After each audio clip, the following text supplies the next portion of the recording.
Faly mirabantsika rehetrarehetra androany dia faly mizara aminao zavatra izay nataon'ny tombo tampoko. Ny antony izarako dia somba mahasoa anareo sady ahafahako mamerina voninahitra ao an'Andriamanitra irery ihany. Inona nataon'ny tombo tampoko? Dia nanovany ny tato anatiko. Tsy hoe vehivavy dia lasa lehilahy na lehilahy niova vehivavy fa tena nanovany tato anatiko. Mikasika an'Andriamanitra na dia tsy mendrika ary za. Taona vitsivitsy izay dia nisy hetaheta tato anatiko. Nangitahita be mihitsy hoe hiasa ho an'Andriamanitra. Te amin'ny voninahitra anazy nefa tsapako hoe tsy mendrika. Niherikerika fotsiny dia tsy fantatro izay ataoko. Tiako zaraina aminareo voalohany indrindra dia hoe raha vao misy hetaheta aminareo te hanatona an'Andriamanitra. Manana hetaheta ao anaty ao misy vesatra. Aza miandry ela, aza miherikerika fa tena te-hiteny aminareo Andriamanitra amin'ny fotoana iny. Tena te hikasika anareo. Izay ny zavatra nahazo anahy. Fa rehefa tena vonina hoe hiaino an'Andriamanitra dia tena niteny Andriamanitra. Ahoana ozy izy nareo no fiainona an'Andriamanitra? Za koa taloha tsy mahafantatra hoe ohatran'ny ahoana ny atao rehefa hiaino amin'ny feo an'Andriamanitra. Miteny amintsika, miteny amiko. Ozy izy ny mpanompon'Andriamanitra izay hoe misy fomba maro hitenenan'Andriamanitra, misy fantsona maro. Dia nanira hoe mba revelen'Andriamanitra tamiko izany zavatra tokony ataoko. Dia nanomboka nividy kahie izay dia nataoko ohatran'ny hoe journal intime kely, tena sarobidy mihitsy, tena fandraisako noty. Dia nanomboka namaky baiboly ary dia tena hiaingo hoe nanomboka mirevely zavatra maromaro amiko Andriamanitra. Ny tiako zaraina aminao manaraka dia hoe omeo lalana mihitsy Jesosy hiteny aminao. Tena miteny izy rehefa vonona ianao hiaino. Ataovy vonona ny kahie anao, ataovy eo ny baibolinao, ataovy eo ny hira fiderana, ataovy ny vavakao. Fa mirevely zavatra izy mandritry ny hira fiderana, mandritry ny famakiana baiboly, mandritry ny vavaka. Tena mirevely Andriamanitra hoe aza kombonina ho anao irery ny famonjena. Rehefa nahazo famonjena ianao, tsy ampy izany. Nanompo an'Andriamanitra ihany fa mbola tsy ampy an'Andriamanitra ilay izy. Tiany hoe izara zavatra amin'ny olona. Dia tsy hoe za koa tena hoe miasa be ho an'Andriamanitra amin'izao fotoana fa mbola mivavaka isan'andro mba havita izay tena tian'Andriamanitra ho ataoko. Rehefa tena misabandone tanteraka hoe tia Andriamanitra ampiasao dia ataovy izay tianao eo amin'ny fiainako dia tena nikasika an'Andriamanitra. Tena hoe mbola tsisy olona nikasika anahy ohatr'izany. Tsy haiko nareo rehefa nisy hoe olona tena nakasika be any fonareo hoe name cadeau be ve izy sa name zavatra ngeza be ho anareo. Fa hafa mihitsy amin'ny fikasihan'Andriamanitra izany. Dia avelao Jesosy hiteny aminao, sakafo mihitsy ny fonao makafotoana. Tena hoe mandinika amin'ny fahatsaran'Andriamanitra dia ameo lalana izy hiteny aminao. Fa tena mirevely zavatra izy ary sambatra be mihitsy ianao rehefa maheno ny feo an'Andriamanitra. Tena revelen'Andriamanitra tamiko hoe iza itsika olombelona tokony irepresente anazy ety an-tany. Tokony hoe izara amin'ny hafa izany ny fahazavana. Rehefa tena nanaiky dia misy afo mirehatra tato anatiko, tsy tanako intsony fa manosika anahy izara amin'ny hafa.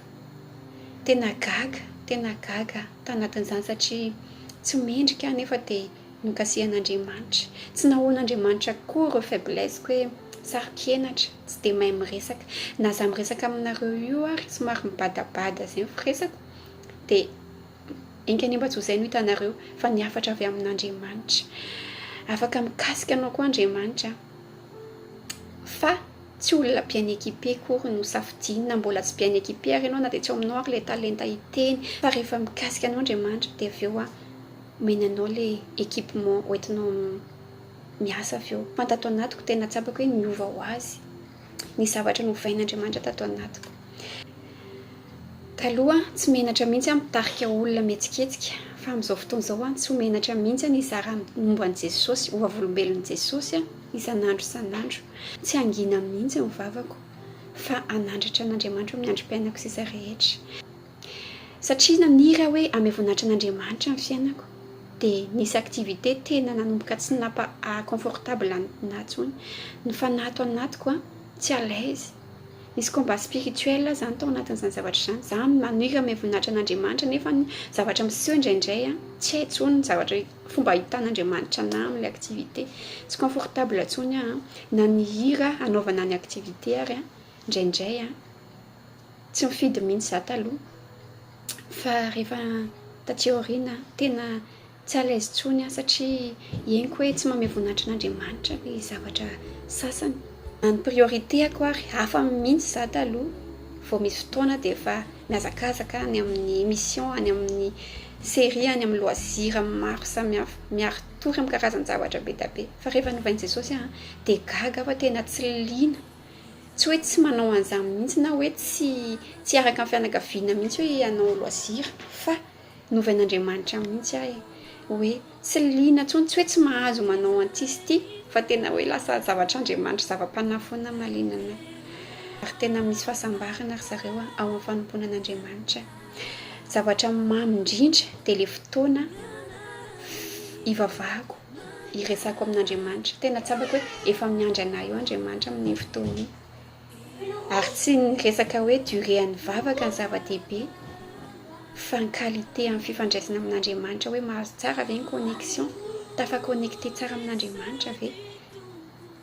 Andramika izao fa tsara Jehovah, ho hitanao zany fanatrehan'Andriamanitra izany rehefa tena hoe bien connecté amin'Andriamanitra ianao, fa tsy fonao tsony io fotoana io, tsy hoandronao io fotoana ifanatrehana amin'Andriamanitra io, fa hisy hery ao aminao, io force io mitondra anao eo amin'ny fiainanao. Na misy misafotofoto ary manodidina anao, misy olana ary eo amin'ny fiainanao, tsy hoe tsy misy olana mihitsy akory, fa na misafotofoto taky n'inona ary tena force ao anatinao rehefa mahazo fanatrehan'Andriamanitra ianao amin'ny fiainanao, dia tena ohatrany hoe solika mampandeha ny moteur anao ilay izy, ary manome paix intérieur anao. Hitanao ireo voninkazo tondrahana isan'andro amin'ny rano, dia toy izany mila an'izany fanatrehan'Andriamanitra izany tsika isan'andro, fa andramika izao fa tsara Jehovah. Novain'Andriamanitra izany eo amin'ny fijereko ny fotoanako, novain'Andriamanitra amin'ny activité, satria maromaro ny activité tiako taloha, maro ny alalana tamin'ny resaka fitness ny fitaizana vatana, tsy ratsy izany akory ary ifonako aminao raha toka mahakasika anao izany, fa zavatra nataon'ny Tompo tamiko no zaraiko aminao. Taloha nanofo be mihitsy mba te hivoatra amin'ilay izy, nanaraka formation dia tena sery mihitsy fa fitarihan'Andriamanitra izao ny arahako hoe prioriteako izao dia Andriamanitra aloha, satria tena nkasihany ary tsapako hoe izy ny antom-pisiako. Raha misy zavatra nofinofiko teo aloha hoe izao ty activité ty mba te hivoatra amin'ity dia tena tsy izay intsony izao, fa tena hoe izay napetrak'Andriamanitra tao anatin'ny foko no révélen'Andriamanitra tamiko hoe talentako alefako be loatra any amin'ny zavatra hafa, fa mba nomeko an'Andriamanitra ve ny ampafiry ny talentako. Rehefa kasihan'Andriamanitra dia tena hovain'Andriamanitra daholo mihitsy ao anatinao ao, tsy alaizy tsony ao anatinao ao raha vao misy zavatra tsy mame voninahitra an'Andriamanitra.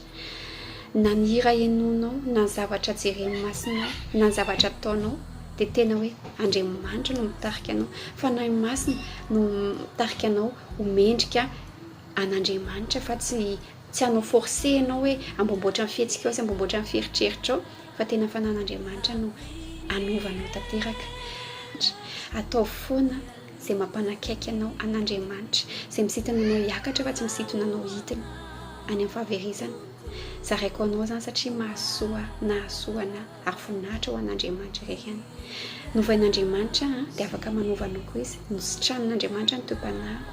Maro mahafantatra ny toetrako taloha, za tena timide, tsy dia zatra mandray fitenenana loatra, izay ny toetrako, fa nahagaga anahy dia rehefa nikasihan'Andriamanitra dia na za mizara aminareo io ary dia efa gagana ho anahy, satria za tena tsy mpiteny loatra, tsy mbola tonga lafatra, fa tena vao mianatra isan'andro. Mino fa afaka manovanao koa Andriamanitra, izay ny tena tiako zaraina aminao androany. Afaka asian'Andriamanitra afo miredareda koa ao anatinao, manosika anao hiteny, hizara amin'ny afo, fa mahasambatra ary zareo no mizara. Maro ny olona novain'i Jesosy misy jiolahy, gadra-lava, fa tena hoe rehefa kasihan'i Jesosy izy dia lasa mpitory teny. Jereo sola ao amin'ny baiboly, mpanenjika mpivavaka. Ao misy ten'Andriamanitra milaza hoe raha misy olona ao amin'ny Kristy dia olona vaovao izy, efa lasa ny zavatra taloha, indro vaovao ny zavatra rehetra. Tena ho an'Andriamanitra irery voninahitra, fa afaka manova antsika Andriamanitra, na ratsy tahaka n'inona ary tsika, na dia tsy mendrika ary tsika. Rehefa tena manana an' Jesosy tsika, manana ny fanan'Andriamanitra ao anatintsika, dia miova ho azy ao anatintsika, tsy hanao fananiana iovintsika. Ary ampy antsika tanteraka fanatrehan'Andriamanitra, na manana ny zavatra rehetrarehetra tsika, na tsy manana ninninna aza averiko foana, ninninna misafotifoty eo amin'ny fiainana, ilay mpanjaka mpanjaka Jesosy mihitsy nefa ao anatinao mombanao, tsisy ahinao. Ny ainako izany dia zaraiko aminao, tsy irery izaho mihitsy satria manana an Jesosy. Rehefa misy olana dia Jesosy, raha misy projet dia Jesosy aloha, zavatra voalohany indrindra. Raha misy activité dia manontany ny hevitra Jesosy aloha hoe inona ny hevitrao, fa mahasambatra zareo aho.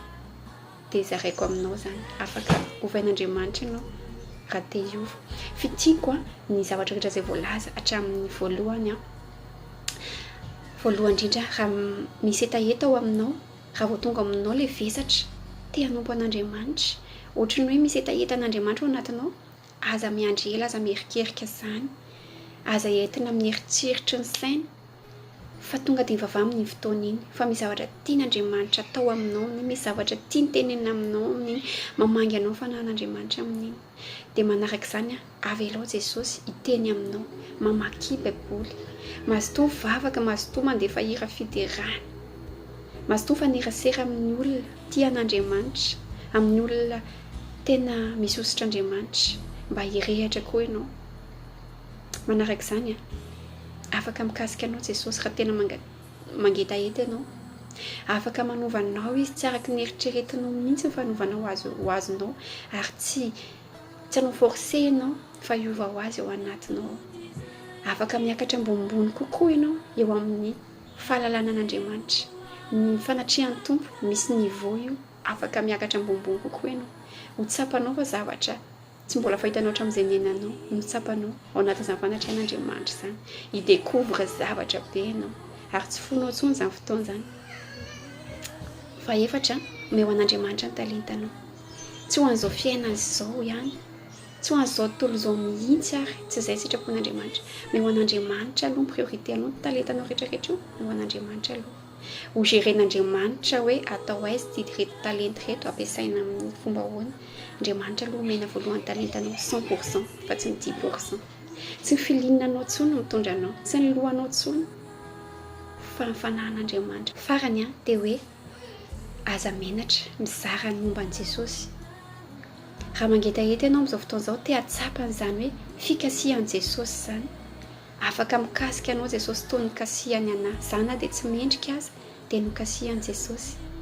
Raha mangetaeta ianao te hiova, afaka manova anao Jesosy. Tsy ny disiplinina mihitsy, tsy ny lalàna etserony manova antsika, fa tena hoe fanatrihan'Andriamanitra irery ihany afaka manova antsika dia fanahy masina.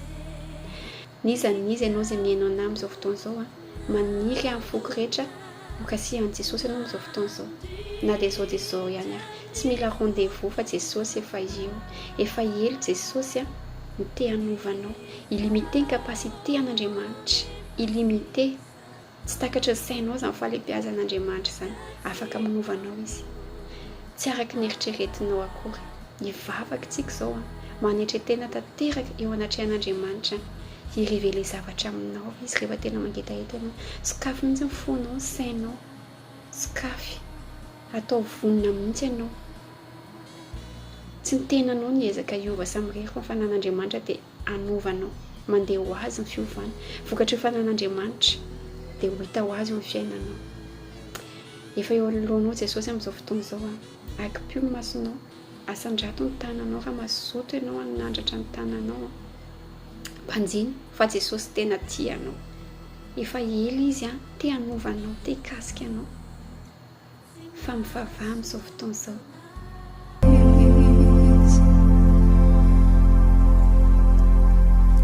Even when the